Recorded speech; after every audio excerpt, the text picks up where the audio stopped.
Welcome, you curious minds, to another deep dive. Today, we're embarking on a journey, really digging into the wisdom of a figure from ancient Rome, Lucius Annaeus Seneca, often known simply as Seneca the Younger. Now, here's our mission, okay? We're going to delve into his incredibly complex life. I mean, a life just steeped in contradiction and, frankly, peril. And from that, we'll extract the core teachings that are surprisingly, almost uncannily relevant for us right here, right now. Think of this as, well, your shortcut to some serious insights on living a more deliberate, resilient, and peaceful life in our own fast-paced world. That's exactly right. Seneca wasn't merely a name in a history book. He was, well, a giant in his time. A prominent Roman statesman, a celebrated playwright, and arguably one of the most powerful voices of Stoicism. And this is a philosophy that even today, continues to offer a really robust framework for clarity, resilience, and purpose. But what makes Seneca so uniquely compelling, I think, is that he didn't just write about these ideals. He was forced to live them out under the most extreme pressures imaginable. Okay, let's unpack this. To really get Seneca's philosophy, we need to understand the man himself and the tumultuous world he navigated. Born around 4 BCE in Cordoba, Spain. But he moved pretty early to the bustling, sort of cutthroat heart of Rome. Can you maybe paint a picture of the kind of life he led there? It was hardly a quiet, academic existence, was it? Oh, far from it. Seneca's life was a grand drama. Often quite brutal, actually. He ascended to the very peak of Roman society, became an esteemed philosopher, a wildly popular playwright. His tragedies were performed all over the empire, and most famously, he was the tutor and later chief advisor to the young Emperor Nero.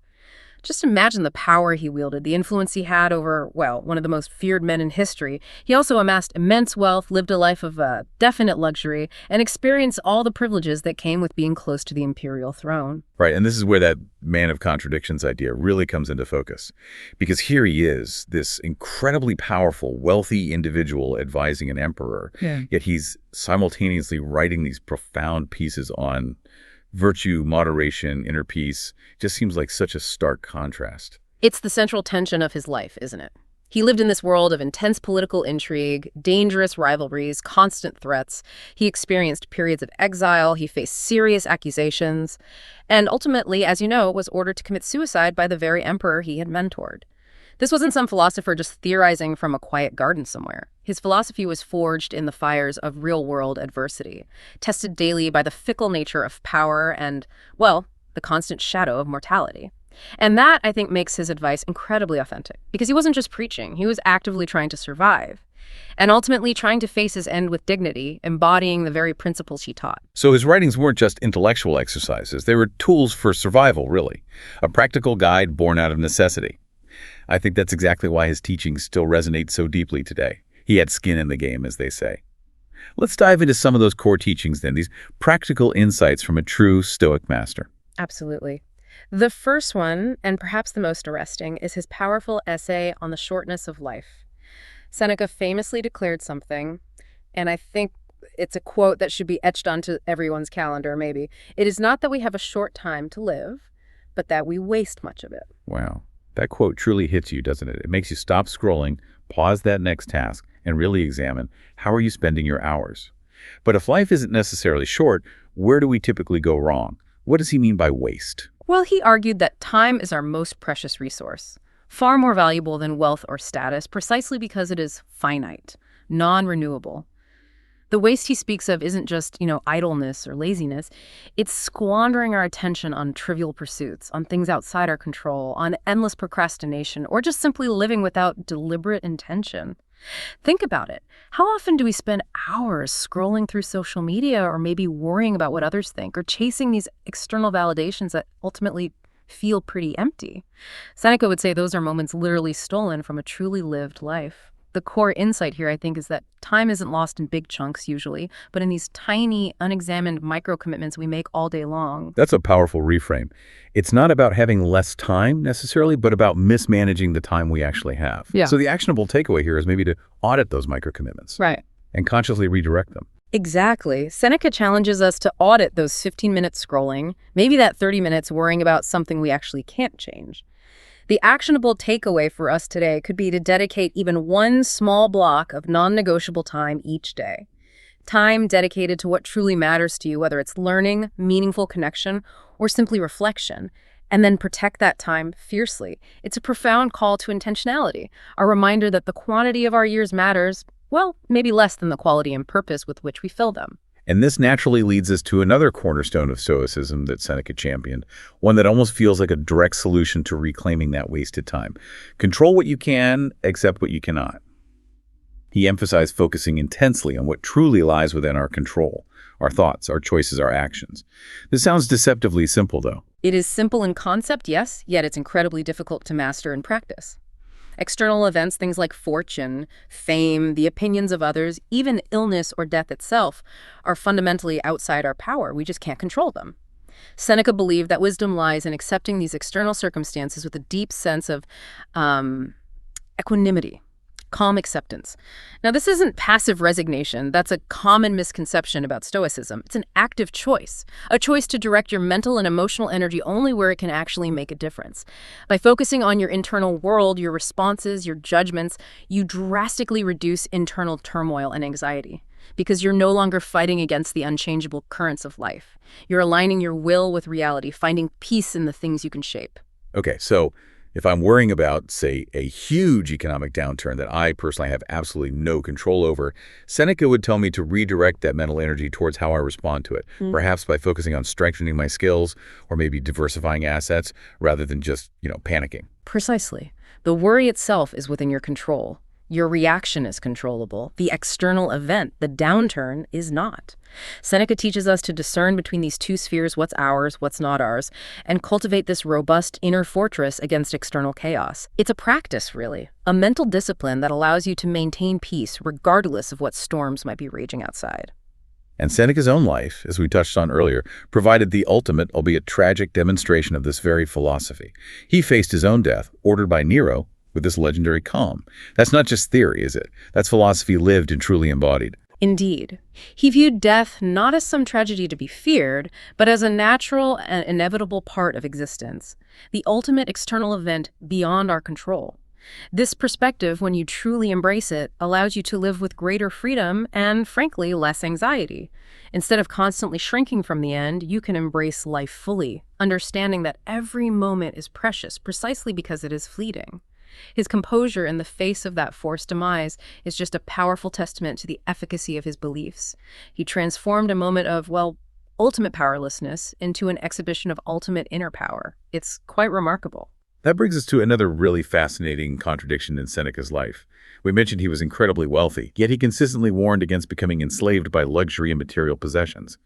For someone living right at the pinnacle of Roman opulence, how did he reconcile this? Was it hypocrisy, or was there a deeper insight there? That's a crucial question, and it's where his lived experience makes his advice so potent, I think. Seneca's insight isn't really anti-wealth, it's anti-attachment. That's the key distinction. He argued that true wealth is found in contentment and simplicity, not in the endless accumulation of riches. He wasn't saying wealth itself was evil, but rather the attachment to it, that constant craving for more and the paralyzing fear of losing it. He experienced the allure and definitely the trap of luxury firsthand. He knew how easily possessions could end up possessing you. So it's about not letting your happiness become dependent on external things, on possessions. For us today, living in a world often obsessed with consumerism, the constant pursuit of more, how can we apply this? It feels very relevant. Exactly. Seneca would probably challenge us to practice something like voluntary discomfort. This might mean taking, say, a weekend tech detox, or maybe committing to a month of more minimalist spending, or simply living for a day as if you've lost all your luxuries. Just imagining it. The purpose isn't deprivation for its own sake, but to kind of reset your baseline, to realize how little you truly need for contentment. It's about building inner resources that are independent of your bank account, proving to yourself that you can thrive without constant external gratification. And this raises an important question for us today, doesn't it? Are we truly enriched by constantly acquiring more? Or does it often just enslave us, creating more worries and anxieties, just as Seneca suggested? This next part is where it gets really interesting for practical application, I think. The value of adversity. Seneca saw challenges not as obstacles to be avoided at all costs, but actually as opportunities for growth. He famously wrote, "Difficulties strengthen the mind, as labor does the body."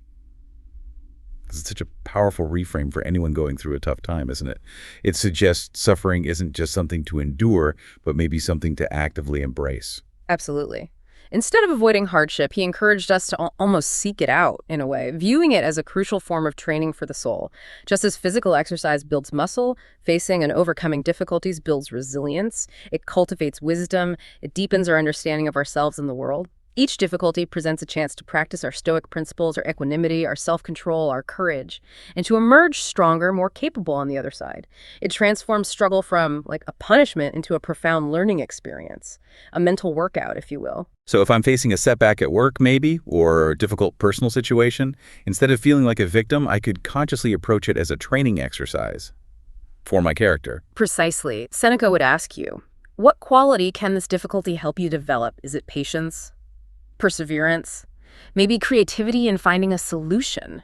It completely shifts our perspective from dreading challenges to actually seeking the growth they offer. It's about being proactive in the face of what life throws at you, building an inner strength that is truly, genuinely unshakable. So what does this all mean for you listening now? Navigating our own fast-paced, often overwhelming, consumer-driven world.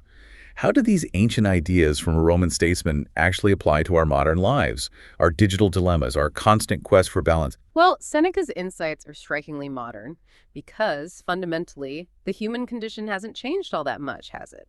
He teaches us the vital importance of slowing down in a world that constantly tells us to speed up.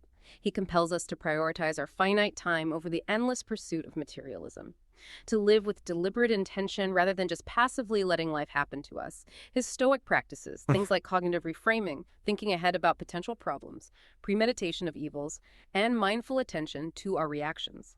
These actually form the foundations for many of today's mindfulness techniques, cognitive behavioral therapy, even resilience training programs. It's all connected.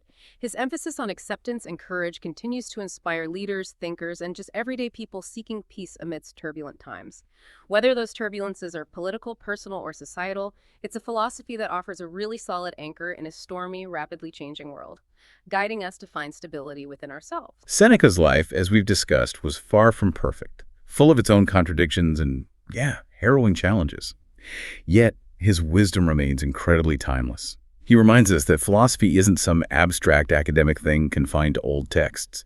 It's a tangible, practical guide for daily living. A toolkit, really, for navigating the human experience with greater clarity and fortitude. Absolutely. His core advice resonates now more than ever. Focus your energy on what you can control: your thoughts, your choices, your actions, and cultivate the wisdom to accept what you cannot. It's about building that inner fortress, the one that external circumstances cannot breach, allowing you to maintain your peace regardless of what life throws your way. So consider this as we wrap up. What difficulty or challenge are you currently facing in your own life right now? How might Seneca's wisdom help you see it not just as a burden, but maybe as an opportunity for training your mind and soul, ultimately strengthening you for whatever comes next? And maybe more profoundly, how can you reclaim just a bit more of your precious finite time from the trivial, the unimportant, and redirect your focus to what truly lies within your power to change? That's a thought to carry with you today. And perhaps a practice to begin living.